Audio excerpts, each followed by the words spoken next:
പ്രിയ സുഹൃത്തുക്കളെ, men's independent association എന്നൊരു സംഘടന ആഗസ്റ്റ് 7, 2024 രജിസ്ട്രേഷൻ നേടുകയും അതിന്റെ 4ാമത്തെ പൊതുയോഗം ഇന്ന് എറണാകുളം പാലാരിവട്ടം എന്ന സ്ഥലത്ത് നമ്മൾ കൂടുകയും ചെയ്തതിന്റെ ഭാഗമായി എന്തിനാണ് നമ്മൾ ഈ സംഘടന മുന്നോട്ട് വന്നതെന്നും നമ്മുടെ ആവശ്യം എന്താണെന്നും നമ്മുടെ ഭരണകൂടത്തിനോട് അറിയിക്കുന്നതിന്റെ ഭാഗമായി ചില കാര്യങ്ങൾ ഞാൻ ഇവിടെ പറയാം. കുടുംബം എന്നത് ഭാര്യ, ഭർത്താവ്, കുട്ടികൾ, ആ വീട്ടിലെ മുതിർന്ന പൗരന്മാരായ മാതാപിതാക്കൾ എന്നിവരടങ്ങുന്നതാണ് ഒരു കുടുംബം. കുടുംബക്ഷേമത്തിന് വേണ്ടിയിട്ടാണ് ഇന്ത്യൻ ഭരണഘടന നമുക്ക് മൗലിക അവകാശങ്ങൾ എഴുതി വച്ചിട്ടുള്ളത്. ഈ മൗലിക അവകാശങ്ങളിൽ പ്രത്യേകിച്ചും നമുക്ക് ഇന്ത്യയിൽ ജീവിക്കാൻ, സ്വതന്ത്രമായും സ്വസ്ഥമായും ജീവിക്കാനാണ് മൗലിക അവകാശങ്ങൾ നിർമ്മിച്ചത്. ഇന്ത്യൻ പൗരൻ എന്നുള്ളതിൽ സ്ത്രീയും പുരുഷനും തുല്യ പങ്കാളികളും അവകാശികളുമാണ്. ഇങ്ങനെയുള്ള ഒരു സാഹചര്യത്തിൽ 20ാം നൂറ്റാണ്ടിന് മുന്നേ, അതായത് 1990 മുൻപ് ഉള്ള കാലഘട്ടങ്ങളിൽ സ്ത്രീകൾ പിന്നോക്കം നിൽക്കുകയും സ്ത്രീകൾക്ക് സമൂഹത്തിൽ പദവി കൊടുക്കാതിരിക്കുകയും ചെയ്ത ഒരു കാലഘട്ടമായിരുന്നു 1990 മുൻപുള്ള കാലഘട്ടം.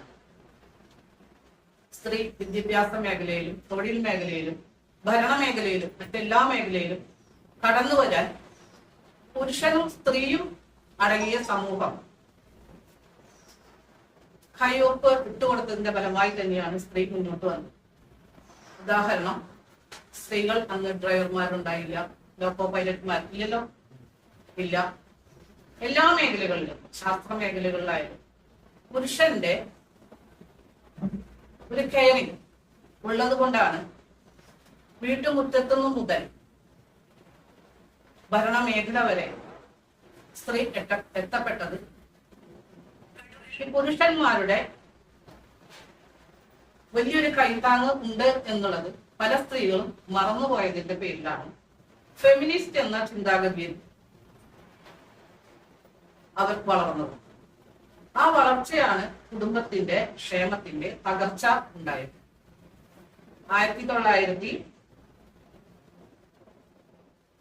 1992 കാലഘട്ടത്തിൽ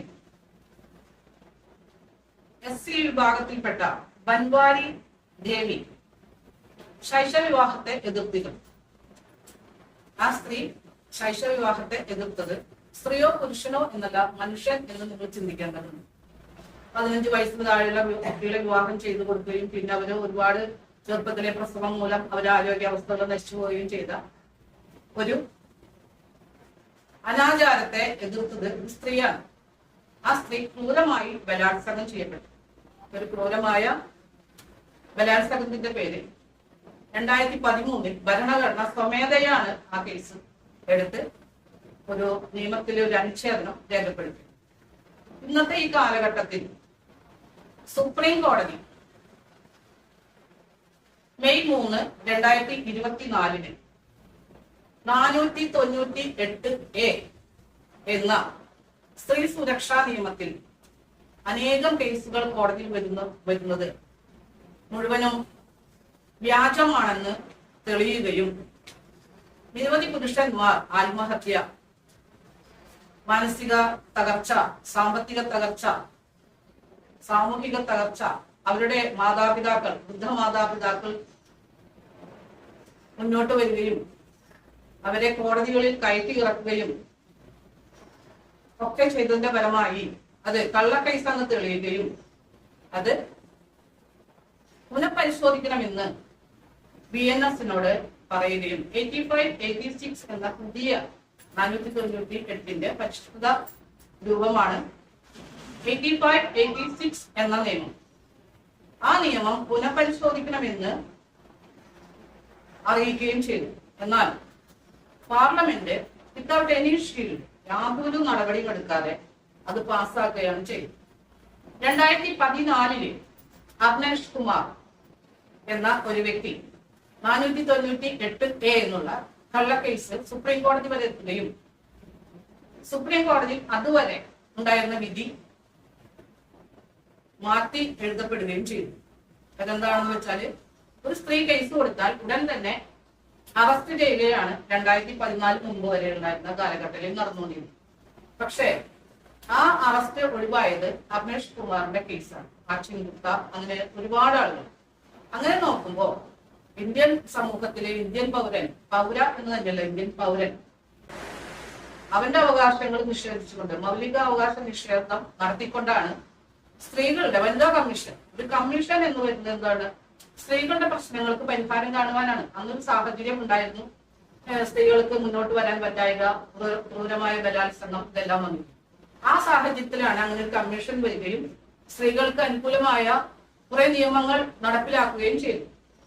ഈ നിയമങ്ങളിൽ ഒരുപാട് പോരായ്മകൾ ഉണ്ടെന്ന് ഇന്ന് ഈ 21ാം നൂറ്റാണ്ടിൽ അവസാന ഘട്ടത്തിൽ കോടതികൾ മനസ്സിലാക്കുകയും സുപ്രീം കോടതി ലീഗൽ ടെററിസം എന്ന് വിശേഷിപ്പിക്കുകയും ചെയ്തു. എന്നാൽ കോടതികളിൽ ഈ പ്രശ്നം പരിഹാരമില്ലാതെ ഇരിക്കുകയാണ്. അവർ പറയുന്നത് കോടതിയിൽ വരുന്ന ഓരോ കേസിലും ജാഗ്രത പാലിക്കും. ഓരോ കേസും ജാഗ്രത പാലിച്ചിട്ട് എന്താണ് കാര്യം? നമുക്ക് ജാഗ്രതയല്ല വേണ്ടത്, പരിഹാരമാണ്. നമ്മൾ ഇന്ത്യൻ പൗരന്മാരാണ്, നമ്മൾ വോട്ട് ചെയ്യുന്നുണ്ട്. നമ്മൾ വോട്ട് ചെയ്യുന്നത് രാജ്യസഭയിലേക്കും ലോകസഭയിലേക്കുമാണ്. ഈ രണ്ട് സഭകളും കൂടിയതാണ് പാർലമെന്റ്. ആ പാർലമെന്റാണ് നമുക്കുള്ള കാര്യങ്ങൾ ചെയ്യുന്നത്. ഓൾറെഡി നമുക്കൊരു മൗലികാവകാശം എഴുതി വെച്ചിട്ടുണ്ട്. അത് നിഷേധിക്കപ്പെട്ട് പുരുഷന്മാരെ അടിമകളാക്കി ചങ്ങലക്കിട്ടുന്ന ഒരു സംവിധാനം. അപ്പൊ നമുക്ക് ആർക്കും സ്വാതന്ത്ര്യമില്ല. ആ സ്വാതന്ത്ര്യം നേടുവാനാണ് മെൻസ് ഇൻഡിപെൻഡന്റ് അസോസിയേഷൻ എന്നൊരു സംഘടന രൂപീകൃതമായത്. ഇനി ഇതിന്റെ കുറവുകൾ പറയാം. ഡൊമസ്റ്റിക് വയലൻസ് ആണ് വരുന്നത്. 2005 ഗാർഹിക പീഡന നിയമത്തിന് ഒരുപാട് പോരായ്മകളുണ്ട്. ഈ നിയമത്തിന് സ്ത്രീകൾക്ക് അഴകുള്ളതും പുരുഷന്മാർക്ക് കർശന സ്വഭാവമുള്ളതാണ്. ഇവിടെ വായ്മൊഴി മാത്രമാണ് ഡൊമസ്റ്റിക് വയലൻസ് അഥവാ ഗാർഹിക പീഡനത്തിൽ എടുക്കുന്നത്. ഗാർഹിക പീഡനം സ്ത്രീയുടെ മാത്രമാണ് ആവശ്യമായിട്ട് കോടതി കണ്ടത്. ആ കോടതിയുടെ പേരെന്താണ്? കുടുംബ കോടതിയാ. കുടുംബ കോടതിയിൽ ഒരു സ്ത്രീ മാത്രമാണ് ഉൾപ്പെടുന്നത്. അത് കുടുംബ കോടതിയോട് നമ്മൾ ചൂണ്ടിക്കാണിക്കുന്ന ഏറ്റവും വലിയ വിഷയമാണ്. കുടുംബ കോടതികളിൽ ഒരു കാരണവശാലും സ്ത്രീക്ക് മാത്രമല്ല സുരക്ഷ കൊടുക്കുക, പുരുഷനും അവന്റെ കുടുംബത്തിനും സുരക്ഷ കൊടുക്കണം. ഒരു സ്ത്രീ പറഞ്ഞാല് ആ സ്വത്തൊക്കെ അറ്റാച്ച് ചെയ്യണം. ഈ കേസുകളെല്ലാം സുപ്രീം കോടതിയിൽ ഇടുമ്പോൾ ലീഗൽ ടെററിസമായി മാറും. പിന്നെ നമ്മുടെ സ്ത്രീധന നിയമം ഹിന്ദു വിവാഹ ആക്ട് പ്രകാരം അവർ വിവാഹ സമ്മാനമായി മാറ്റി.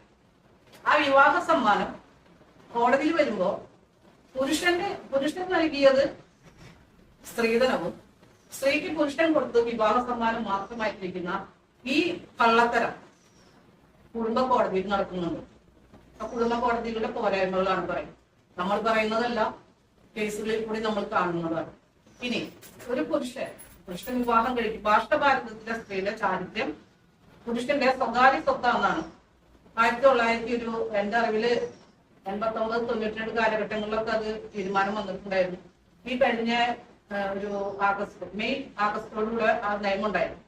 ആഗസ്റ്റിന് ശേഷം ആ നിയമാവലിയിൽ അത് കാണുന്നില്ല.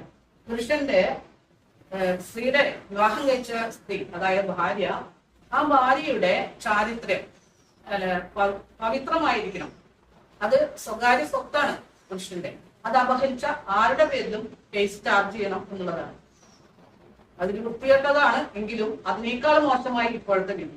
ആ പുരുഷന് ഈ പെൺകുട്ടിയുടെ ചാരിത്രം നഷ്ടപ്പെടുന്നുണ്ടോ എന്ന് നോക്കി നടക്കേണ്ട അവസ്ഥ വന്നു.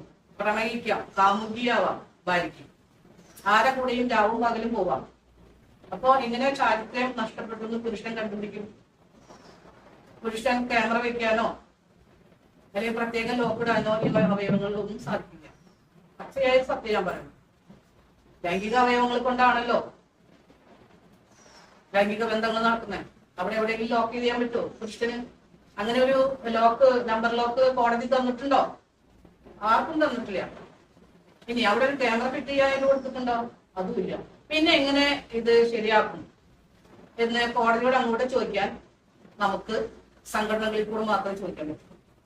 അപ്പൊ സംഘടനയ്ക്ക് ചോദിക്കണം, ഒരു സ്ത്രീയുടെ ചാരിത്രം നോക്കി നടപ്പിലാണോ എന്റെ തൊഴിൽ? ഇനി സ്ത്രീകളും പുരുഷനും നമ്മുടെ പ്രസിഡന്റ് പറഞ്ഞ പോലെ ഇപ്പൊ തുല്യ സാലറിയാണ്. ഒരു നഴ്സായാലും നല്ല ഒരു ഓഫീസ് വർക്ക് ആണെങ്കിൽ ഒരേ സാലറിയാണ്. കായികക്ഷമത കൂടിയ ജോലികളിൽ സ്ത്രീകൾക്ക് കിട്ടുമ്പോൾ അവർക്ക് അത് ചെയ്യാനായിട്ട് ആരോഗ്യ പ്രശ്നങ്ങളുണ്ട്, മാനസികമായിട്ടുള്ള സമ്മർദ്ദമുണ്ട്. അതിന് പേര് അവരുടെ ജോലിക്ക് ഒരുങ്ങി കൊടുക്കും. ഒരു പുരുഷൻ ചെയ്യുന്ന ജോലി ഒരു സ്ത്രീക്ക് കായിക ബലം കൊണ്ട് ചെയ്യാൻ പറ്റുന്നില്ല. ഒരു കായിക ബലമാണ് പുരുഷൻ ദൈവം കൊടുത്തിട്ട് ഈശ്വരൻ കൊടുത്തിട്ട് അനുഗ്രഹം. ആ അനുഗ്രഹത്തെ ചൂഷണം ചെയ്യാണ് ഇന്ത്യൻ ഭരണഘടനയിലുള്ള ഈ നിയമങ്ങളെല്ലാം ചെയ്യുന്നത്. പുരുഷന്റെ കായിക ബലം അവന് ഉപയോഗിക്കാൻ പറ്റുമോ? അവന് സ്വമേധയാ ദൈവം കൊടുത്തിട്ടുള്ളതാ.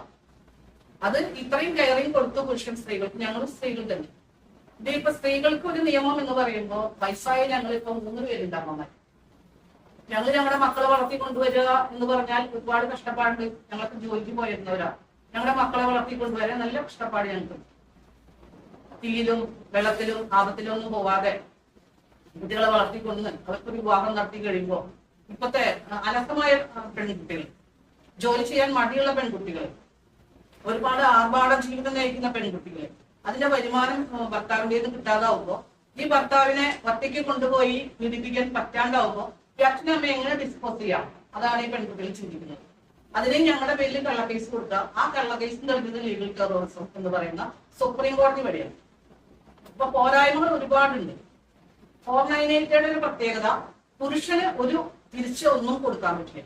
പുരുഷനും ഗാർഹിക പീഡനമുണ്ട്, സ്ത്രീക്ക് മാത്രമാണോ? ഇപ്പൊ നമ്മള് ATM ബൂത്തായിട്ടാണ് പുരുഷന്മാരെ കണക്കാക്കുന്നത് കോടതി. സ്ത്രീകൾ തന്നെയല്ല. കുട്ടിയെ വളർത്തി കൊണ്ടുവരാനായിട്ട് അമ്മിഞ്ഞപ്പാല് കഴിഞ്ഞ അച്ഛനും അമ്മയും ഒരേപോലെ നോക്കുന്ന കുടുംബ സാഹചര്യങ്ങളാണ് ഈ പുതിയ നൂറ്റാണ്ടിലുള്ളത്. നീ ഇന്ന് ചോറ് വെച്ചാൽ നാളെ നീ ചോറ് വെക്കണം. അങ്ങനെയാണ് ഇപ്പൊ പെൺകുട്ടികൾ പറയുന്നത്. നീ അടിച്ചു വാരിയ ഞാൻ പാത്രം കഴുകും. അന്ന് അങ്ങനെയല്ലായിരുന്നു ആ കാലഘട്ടം. അപ്പൊ ആ കാലഘട്ടത്തിൽ മാറി ഇങ്ങനെ ഒരു സാഹചര്യം വന്നു. ഈ സാഹചര്യത്തിൽ നിന്ന് നമുക്ക് പിന്നിലേക്ക് പോകാൻ ഇനി ഈ തലമുറയെ കൊണ്ട് പറ്റില്ല. പക്ഷെ പീഡനം അനുഭവിക്കണമെന്ന് ഒരു നിയമവും ഇല്ല. നമ്മൾ വോട്ടവകാശം നമുക്കുള്ളത് നമുക്ക് മൗലികാവകാശങ്ങൾക്ക് വേണ്ടി തന്നെയാണ് നമ്മൾ വോട്ട് ചെയ്യുന്നത്. ഞങ്ങളെ പോലുള്ള അമ്മമാർക്ക് ഈ വനിതാ കമ്മീഷൻ എവിടെ നിന്നാണ് എന്തെങ്കിലും തരുന്നത്? ഞങ്ങൾക്ക് വല്ല സുരക്ഷിത ഉണ്ടാവും? ഞങ്ങൾക്ക് കിട്ടിയിട്ടില്ല. ഒരു ഭാര്യയ്ക്കും കാമുകിക്കും എല്ലാ സുരക്ഷ. വയസ്സായ ഞങ്ങൾക്ക് ഒരു സുരക്ഷയില്ല. സീനിയർ സിറ്റിസൺ ആക്ട് പ്രകാരം വല്ല ഭക്ഷണം കിട്ടാൻ പൈസ കൊടുക്കാം. ഞങ്ങൾക്ക് വികാരങ്ങൾ ഞങ്ങളുടെ മക്കളെ കൂടി ഇരിക്കണമെന്നും കുഞ്ഞുമക്കളെ സന്തോഷിപ്പിക്കണം, കളിക്കണമെന്നും ഒക്കെ ഞങ്ങൾ ആഗ്രഹിക്കുന്നുണ്ട്. ഞങ്ങൾ ഈ വാർദ്ധക്യത്തില് ഞങ്ങൾ ഈ അഴികളിൽ കയറി നിൽക്കാണ് കുറ്റവാളികളായി. അച്ഛനും അമ്മയും വളർത്തി വന്ന ആ മക്കൾക്ക് കിട്ടുന്ന ഇപ്പൊ വരുന്ന പുതിയ തലമുറയുടെ ചിന്താഗതിയാണ്. വിവാഹം കഴിഞ്ഞ് വന്നാൽ ഭർത്താവിന്റെ വീട്ടില് പണിക്കാരിയാണോ, അടുക്കള പണിക്കാരിയാണോ, അവന്റെ വീട്ടിലെ ഹോം നേഴ്സാണോ, കൂടെ കിടക്കുന്ന കാര്യം മാത്രം പറയുന്നില്ല. ബാക്കിയെല്ലാം പറയുന്നുണ്ട്. അതിനും ലിമിറ്റേഷൻ ഉണ്ട്. അതിപ്പോ അത് മാറിയിട്ടുണ്ട്. ഈ കേസുകൾക്കൊക്കെ ഒരു അറുതി വരണം. ഓരോ സ്ത്രീക്കും പുരുഷനും കുഞ്ഞിനും ആവശ്യമുള്ളതാണ് നമ്മൾ പറയുന്ന കാര്യങ്ങൾ. നമ്മൾ പറയുമ്പോൾ എന്താണ് പുറത്തുള്ള ആളുകൾ കാണുന്നത്? ഇവർക്ക് എന്തൊക്കെയോ നിയമങ്ങൾ, ഇവർക്ക് മാത്രം. നാളെ നമുക്ക് വരുമ്പോ നമുക്ക് അപ്പം നോക്കാം. അപ്പം നോക്കിയാൽ കിട്ടുമോ? കിട്ടാത്തവരാണ് നമ്മൾ. അപ്പം നോക്കിയപ്പോ കിട്ടാത്തതാണ്. ഇത് മനസ്സിലായാലോ നമ്മൾ. ഇത് നമ്മള് മറ്റുള്ളവരിൽ പറഞ്ഞ് മനസ്സിലാക്കി കൊടുക്കുക, അത് ജനസമൂഹത്തിനെ ഇളക്കുക എന്നുള്ളതാണ്. അവബോധം കൊടുത്ത് നേരെ കൈവിരൽ ചൂണ്ടാനായിട്ട് ഓരോ വ്യക്തികളെയും നമ്മൾ പ്രാപ്തരാക്കുക എന്നുള്ളതാണ് നമ്മുടെ ധർമ്മം. നമ്മൾ അതിന് വേണ്ടി ഉത്സാഹിക്കുക. അതുപോലെ തന്നെ 498A അതുപോലെ ഡൊമസ്റ്റിക് വയലൻസ് എന്നുള്ള ഈ കള്ളക്കേസുകൾ കൊടുക്കുന്നത് ഇപ്പൊ എല്ലാം നിരീക്ഷിക്കുന്നല്ലോ. ഇവിടെ 2013 നിരീക്ഷിച്ചത് എന്താണെന്ന് വെച്ചാല് ഈ കുട്ടിയുടെ ബലാത്സംഗ പ്രശ്നമാണ്. അതുപോലെ തന്നെ പുരുഷന്മാരുടെ ലീഗൽ ടെററിസം എന്ന് സുപ്രീം കോടതി പറഞ്ഞ കാര്യം ഇവര് പുനഃപരിശോധിക്കുക തന്നെ ചെയ്യണം. അതിനനുസരിച്ച് പുരുഷന്മാർക്ക് ഒരു കമ്മീഷൻ വേണം. ആ പുരുഷ കമ്മീഷനിൽ നമുക്ക് വേണ്ടുന്ന കാര്യങ്ങൾ പറയാനുള്ള സൗകര്യങ്ങളും നിയമങ്ങളും നമുക്ക് വേണം. നമ്മളൊരു സ്ഥലത്ത് ചെന്നു പ്ലേ ചെയ്യണം. ഇവിടെ പ്ലേ ചെയ്യണമെന്ന് വെച്ചാൽ ലൈറ്റ് വേണം, അല്ലേ? നമുക്ക് ഫാൻ വേണം, സംസാരിക്കാൻ നാക്ക് വേണം, ശബ്ദം വേണം. ഇതൊന്നുമില്ലാതെ ഫാമിലി കോടതി പുരുഷനെ കയറ്റി നിർത്തിയാൽ എങ്ങനെ ശരിയാവുന്നത്? ഒരു കോടതിയിൽ ഇരുകൂട്ടർക്കും സംസാരിക്കും. ഒരു കൗണ്ടർ മാത്രം കൊടുത്താൽ കൗണ്ടറിന് ആൻസർ ഇല്ല. നമ്മൾ പറയാണ് ഒരു സ്ത്രീ ഒരു കള്ളക്കേസ് ഇത് ഇങ്ങനെയൊന്നുമല്ല അങ്ങനെയൊന്നല്ല എന്ന് പറഞ്ഞാൽ അതിനൊരു ആൻസർ ഇല്ല. പെണ്ണ് വിവാഹ സമ്മാനം പറഞ്ഞ സ്ത്രീ അങ്ങോട്ട് കൊടുക്കുന്നത് തിരിച്ചു തരണം, അത് സ്ത്രീധനമായി മാറി. പുരുഷൻ കിട്ടുന്ന താലി എന്താണ്? വിവാഹ സമ്മാനം. അങ്ങനെയുള്ള ഈ കുത്തകാവകാശം, അങ്ങനെ ഒരു നിയമം നമ്മുടെ ഇന്ത്യൻ ഭരണഘടനയിൽ എഴുതിച്ചത് ആരും എഴുതിയുണ്ടാക്കി. ഇനി അലഹബാദ് കോടതി ഉണ്ടല്ലേ നിശ്ചയിച്ചത് എന്താണ്? പുരുഷന് ഒരു പ്രശ്നമില്ല, സ്ത്രീകൾക്ക് ഒരു പ്രശ്നമില്ല, ആരെ കൂടെ വേണമെങ്കിലും പോവാം. ലൈംഗിക അക്രമല്ല, ലൈംഗിക ആസക്തി നടക്കുന്നുണ്ടോ എന്ന് മാത്രം. ഇത് പുരുഷന് ഏത് നേരം പോയി നോക്കാനായിട്ട് വന്നാൽ ഒരാളെ വെച്ച് തരട്ടെ, നമുക്ക് സംശയമുള്ളവർക്ക് ഒരു എസ്കോർട്ട് തരട്ടെ പോലീസ്. എന്തേ ഇങ്ങനെ ഒരു നിയമം വെച്ചു വന്നാൽ ഓരോ പുരുഷനും, സംശയമുള്ള ഓരോ പുരുഷനും Kerala government, Indian government, judiciary കാര്യം ചെയ്യണം. ഇത് എസ്കോർട്ട്. പെണ്ണ് പോകുമ്പോഴേ പെണ്ണ് ആരോടെയൊക്കെ പോകും. ഇതിപ്പോ എത്തിച്ചിങ്ങനെ നോക്കാൻ പറ്റുമോ? എല്ലാവരും പോയിട്ട് അതിന്റെ പള്ളിയുടെ പെണ്ണ് പോണോട്ട് ഇങ്ങനെ വൃത്തികെട്ട നിയമങ്ങൾ എടുക്കാനല്ല ജഡ്ജിമാരിക്കട്ടെ. ഇവര് വീട്ടിൽ നിന്ന് കൊണ്ടുവരുന്ന വിധികളാണ് നടത്തുന്നത്. നിയമത്തിൽ എഴുതി വെക്കട്ടെ ഇന്ന നിയമങ്ങൾക്ക് ഇന്ത്യന്റെ വിധിയാണ്. അല്ലാതെ ഇവർക്ക് ഒരു ജഡ്ജിനെ തോന്നുമ്പോ നമുക്ക് അനുകൂലമായ വിധി കേൾക്കുമ്പോൾ നമുക്ക് സന്തോഷം, പ്രതികൂലമായ വിധികൾ വരുന്നുണ്ട്. പക്ഷെ കുറെ നിയമങ്ങൾ മാറി തുടങ്ങി, മാറ്റങ്ങൾ വന്നു തുടങ്ങി, കളതരങ്ങളൊക്കെ പൊളിഞ്ഞു തുടങ്ങി. ഈ വക നിയമങ്ങൾ കൊണ്ടുള്ള പോരായ്മകൾ ഞാൻ പറഞ്ഞ പ്രത്യാഘാതങ്ങളുടെ കുട്ടികളില്ല. അവര് നല്ലൊരു ബാല്യം നഷ്ടപ്പെടാണ്. അവര് സമൂഹത്തെ കാണുന്നില്ല. അവര് കുറച്ചു ദിവസം വാടകയ്ക്ക് അപ്പന്റെ കൂടെ വരും, കുറച്ചു ദിവസം വാടകയ്ക്ക് അമ്മയുടെ കൂടെ വരും. കോടതി നിശ്ചയിക്കുന്ന സ്ഥലത്തേക്ക് അങ്ങോട്ടും ഇങ്ങോട്ടും ഓടി നടക്കാണ് കുട്ടികൾ. അവരെ ബാല്യമാണ് നശിച്ചു പോണത്. രണ്ടാമത്തെ കാര്യം, നിയമം ഉപയോഗപ്പെടുത്തുന്നത് യഥാർത്ഥത്തില് ആരാണ് വേട്ടക്കാരൻ? ഈ നിയമത്തില് നമ്മള് ഒരു കേസ് കൊടുക്കുമ്പോ ഒരാള് ഇരയും ഒരാള് വേട്ടക്കാരനാണ്. ഇതിൽ ആരാണ് ശരിക്കും വേട്ടക്കാരൻ? സുപ്രീം കോടതിയുടെ അനുമാനത്തില് ലീഗൽ ടെററിസം എന്ന് പറയുന്നത് ആരാണ് വേട്ടക്കാരൻ പറഞ്ഞത്? കേസ് കൊടുക്കുന്ന ആളാണ് വേട്ടക്കാരൻ. ഒരിക്കലും കുറ്റാരോപിതനല്ല വേട്ടക്കാരൻ. ഇരയെ കൊണ്ട് കുറ്റാരോപിതനും കുറ്റാരോപിതനെ കൊണ്ട് ഇരയും മാറ്റി തീർക്കുന്ന ഫാമിലി കോടതിയെ വിളിക്കാൻ പറ്റുമോ? നിങ്ങൾ ആലോചിക്കുകയും എന്തുകൊണ്ട് വനിതകൾക്ക് മാത്രം നിയമം ചോദിച്ചു അല്ലെങ്കിൽ കുടുംബ കോടതി പേര് മാറ്റട്ടെ, വനിതാ കമ്മീഷൻ പിരിച്ചുവിട്ടെ. ഇനി വനിതാ കമ്മീഷനിൽ കുറെ നിയമങ്ങൾ പാസ്സായി. ആർക്കാ കിട്ടിയിരിക്കുന്നത്? ആർക്കെങ്കിലും കിട്ടിയിട്ടുണ്ടോ? നീതി സുരക്ഷയ്ക്ക് നല്ല സ്ത്രീകള്, അതായത് പാവപ്പെട്ട സ്ത്രീകള് വളരെ വിരലുണ്ടാവുന്ന ഇപ്പോഴും മാനസിക പീഡനത്തിലും ശാരീരിക പീഡനത്തിലും നമ്മുടെ കേരളത്തിലും ഇന്ത്യയിലൊക്കെ ഒട്ടുമുക്കാൽ ഭാഗങ്ങളുണ്ട്. പക്ഷെ അവരാരും ഈ നിയമത്തിന്റെ മുന്നിലേക്ക് വരുന്നില്ല. കാരണം കേസ് കൊടുക്കാൻ അവർക്ക് പൈസ ഇല്ല, നിയമങ്ങളെ കുറിച്ച് അറിയില്ല. പക്ഷെ കോടതികളിൽ വരുന്ന കറുത്ത പോട്ടിട്ടുള്ള വേഷധാരികളാണ് ഇതിന്റെ ഏറ്റവും വലിയ കഴിവന്മാർ. വക്കീല് നിങ്ങളോട് വന്നിരിക്കൂ, ഭർത്താവിന് എത്രത്തോളം വരുമാനമുണ്ട്, ഒരു ഗാർഹികണ്ട് 498 ഉണ്ട്, 496 ഉണ്ട്, 34A ഉണ്ട്, B ഉണ്ട്, C ഉണ്ട്, ഏത് വേണമെങ്കിലും നിങ്ങൾ എടുത്തോളൂ. അതല്ലേ പറയണത്. നിങ്ങൾ ഓരോരുത്തരും നോക്കൂ. നിങ്ങളുടെ കേസുകളിൽ പെണ്ണുങ്ങളുടെ കേസ് നിങ്ങൾ നോക്കുമ്പോൾ വകുപ്പുകൾ നമ്മൾ അറിയാത്ത കേസുകളിൽ നമുക്ക് ഓരോരുത്തർക്കും പെട്ടാണല്ലേ സാറേ. അപ്പൊ ഇങ്ങനെയുള്ള വകുപ്പുകൾ പെടുന്നത് ആരാണ്? ഈ പഠിച്ചു പോണേ ഈ എന്താ പറയാ ഒരു ക്ലർക്കോ അല്ലെങ്കിൽ ഒരു പിയൂണോ അല്ലെങ്കിൽ അടിച്ചു കളിക്കാരിപ്പിക്കോ പോയിട്ട് ഈ നിയമങ്ങൾ അറിയുന്നുണ്ടോ? ഈ നിയമങ്ങൾ ആരാണ് വെച്ചു കൊടുക്കുന്നത്? ബാർ അസോസിയേഷനാണ് ഇതിന്റെ ഏറ്റവും വലിയ തലപ്പത്തുള്ളത്. ഇന്നത്തെ ജില്ലയിൽ കണ്ടത് കമൽ പാഷയാണ് എന്റെ ഏറ്റവും വലിയ അധ്യക്ഷൻ. അതുകൊണ്ടാണ് കഷായം ഗ്രീഷ്മയുടെ കാര്യത്തില് കമൽ പാഷ യുദ്ധം നടത്തിയത്. ബാർ അസോസിയേഷനാണ് ഇതിന്റെ കാര്യങ്ങളൊക്കെ തീരുമാനിക്കുന്നത്, ജഡ്ജിന്റെ കാര്യങ്ങൾ വരെ തീരുമാനിക്കുന്നത് ബാർ അസോസിയേഷന് എതിരായും ഈ സംഘടന കേസ് കൊടുക്കാൻ വേണ്ടി താല്പര്യം. അവരുടെ പേര് കേസ് കൊടുക്കരുതെന്നാണ്. പക്ഷെ നമുക്കത് പാർലമെന്റിൽ അവതരിപ്പിക്കും. ഒരു സ്ത്രീ ഒരു കേസ് കൊടുക്കുമ്പോൾ ഇത് ഫാമിലി കോടതികൾ നടത്തുന്ന കൗൺസിലിംഗ് സെന്റർ സംഘടനകളുടെ കീഴിൽ വരണം. ഗവൺമെന്റ് അംഗീകാരമുള്ള സംഘടനകളിൽ നല്ല ക്വാളിഫൈഡ് ആയിട്ട് ആളുകൾ വരട്ടെ. ഇവരുടെ കൗൺസിലിംഗ് എന്താ നടക്കുന്നത്? നിങ്ങള് കോമ്പൻസേഷൻ കൊടുത്തോ? നഷ്ടപരിഹാരം. കാരണം എന്താണ്? നിങ്ങൾക്ക് നിയമങ്ങളില്ല. ഇതാണോ ഗവൺമെന്റ് കൗൺസിലിംഗ് കൊടുക്കുക? നിയമങ്ങളില്ല. നമ്മളെ ഓരോ പ്രാവശ്യം ജഡ്ജി ലീവാണ്, 3 മാസം ജഡ്ജി ലീവാണ്, 3 പ്രാവശ്യം ചെന്നിട്ട് നമ്മൾ 3 പ്രാവശ്യം നമ്മൾ ലീവായി എന്താവും? നമുക്ക് വാറന്റ് ആവും. ഗവൺമെന്റ് ശമ്പളം പറ്റിയിട്ട് ചെയ്യുന്നത് ഇവർ ഇത്രയും ലീവ് എടുത്ത് എങ്ങനെ ശരിയാവുക? അതിനൊക്കെ നിയമം വരണ്ടേ? നിയമം വരണ്ടേന്ന് വെച്ചാൽ പറ്റുമോ? പറ്റും. എനിക്ക് സ്ത്രീയായ എനിക്ക് ചങ്കുറപ്പണി, നിങ്ങളിൽ ഇരിക്കുന്ന ആളുടെ ചങ്കുറപ്പണി നടക്കും. ഇത് നിങ്ങൾ ആദ്യം തന്നെ മനസ്സിലാക്കുക. സംഘടനയിൽ നിൽക്കുമ്പോ സംഘടനയിൽ ഒത്തു നിൽക്കുക. നമുക്ക് ഗവൺമെന്റ് അംഗീകാരം കിട്ടിയിട്ടുണ്ട്. നമ്മൾ ഈ പറഞ്ഞൊക്കെ ഗവൺമെന്റ് അംഗീകാരത്തിൽപ്പെട്ട കാര്യങ്ങൾ. ഞാൻ ഈ പറഞ്ഞൊക്കെ എനിക്ക് തെളിവുകളുണ്ട്. ഗുണ്ടാ കോടതി എന്ന് വിളിക്കുന്നതിന്റെ കാര്യം എന്താണ്? അറ്റാച്ച് ചെയ്യാം. സ്ത്രീ പറഞ്ഞാൽ അറ്റാച്ച് ചെയ്യുന്നത് ഗുണ്ടാ കോടതിയല്ലേ? പുരുഷന്റെ ഭാഗം കേൾക്കാനില്ല. ആ പുരുഷനിൽ കൂടെ ഞങ്ങളെ പോലുള്ള അമ്മമാരാണ് നശിച്ചുകൊണ്ടിരിക്കുന്നത്. ഞങ്ങൾ അമ്മമാര് നശിച്ചുകൊണ്ടിരിക്കുന്നത്. ഞങ്ങൾക്ക് ഇനി എത്ര കാലമുണ്ട്? ഞാൻ ഹാർട്ട് ഫെയിലറായി. അവര് കിഡ്നി കംപ്ലൈന്റ് എന്തോ ആയി. ഇവരും വയ്യാത്തവരെ രണ്ടാളും. ഞങ്ങളുടെ റിട്ടയർമെന്റ് ലൈഫ് ഞങ്ങൾക്ക് വേണം. ഞങ്ങൾക്ക് റിട്ടയർമെന്റ് ലൈഫ് വേണം. ഞങ്ങൾ ഈ നാടിന് വേണ്ടി ഞാൻ ചെയ്ത സേവനാണ്, ഇത് ചെയ്ത സേവനാണ്. ഈ സമൂഹത്തിന് വേണ്ടി സേവനം ചെയ്ത് സമൂഹത്തിലുള്ളതാണ് കുടുംബം. കുടുംബത്തിന് ഇഷ്ടമുള്ളതാണ് കുടുംബ കോടതി, അല്ലാണ്ട് ഗുണ്ടാ കോടതി ആവരുത്.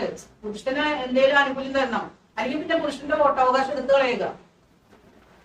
ഇതിനൊരു അവകാശം, അതിന്റെ അവകാശം വേണം. ഈ കൈമ വൃത്തികെട്ട മനുഷ്യൻ തെച്ച് നടക്കാൻ. ഇത് നിങ്ങളൊക്കെ ആലോചിക്കുക.